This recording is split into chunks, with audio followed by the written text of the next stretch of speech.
Акыйкат жашоо акыйкаты, жашоо жалганы, жашоо чындыгы, жашоо максаты. Бизди ойлондурган нерселер үчүнбү? Ооба, ушундай.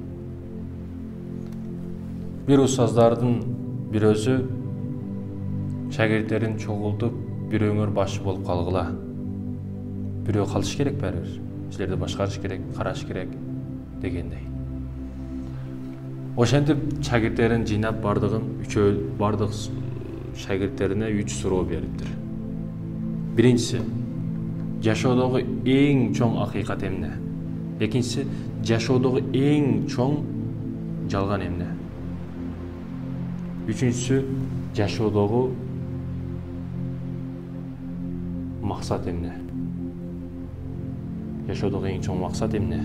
3 суроону берди. Бир акылдуу шагирти 2 суроонун жообун так туура билет эле. Бирок үчүнчүсүнүн жообун издөө үчүн жолго чыкты.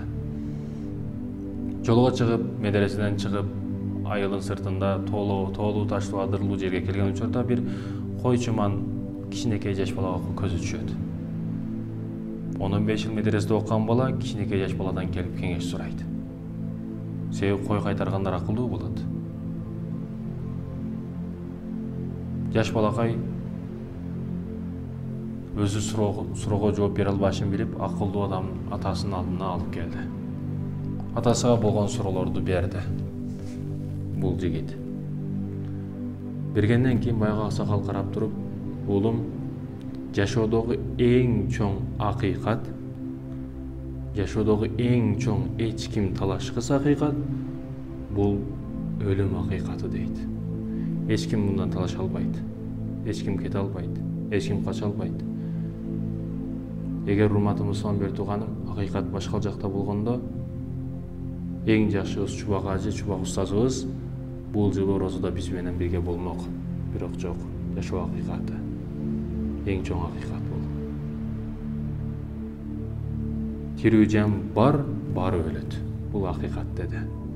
Ал эми экинчи жашоодогу эң чоң жалган деди, бул дүйнө жалганы. Бул жалган өзүнү ичиге миллиондогон миллиарддаган адамдарды өзүнүн ичине тартып кете берет деди. Дүйнө бир сулуу кыз сыяктуу, аны ээрчип кете берет көбү деди. Жалган сүрөт жашоосу, бардыгы сүрөт. Эртең сүрөттөр күйгөндө анан билесиң чындыкты дейди. Ал эми үчүнчү сурооңдун жообун азыр мен сага жоопту беремин деди. Ол жакта келини менен баласы ишкылып жатат. Барып аны өлтүр деди. Кантип өлтүрөмүн? Негизги максатым Аллахтын ыраазычылыгын табуу болсо, устаздарым үйрөткөн. Аллахтын ыраазычылыгын табуу үчүн эч кимге зыян бербеш керек, күнөө кылбаш керек, башка кылбаш керек, арамдан алыс болуш керек, адалга жакын болуш керек деп ар кандай сөздөрүн айткан учурда аксакал карап туруп, "Көрдүңбү, 3-чү сурооңдун жообун өзүң айтып койдуң. Эгер Аллахтын ыраазычылыгын, Аллахтын максатын, Аллахтын жаманын көрүү максат кылган адам, Аллахтын ыраазычылыгын көздөгөн адам эч качан арам иш кылбайт, туура эмес иш кылбайт, жаман жолго баспайт. 3-чү суроонун жообун өзүң таптың" деди. Жашоодогу эң чоң максат Аллахтын ыраазычылыгын табуу деди. Ошентип келип, бул жигит кайра келип устазыга бардык суроолордун жоопторун берди. Анан башкаларга кеңешчи, башкаларга башчы, башкаларга жол башчы болуп калды. Жашоодогу 3 акыйкат, чындык.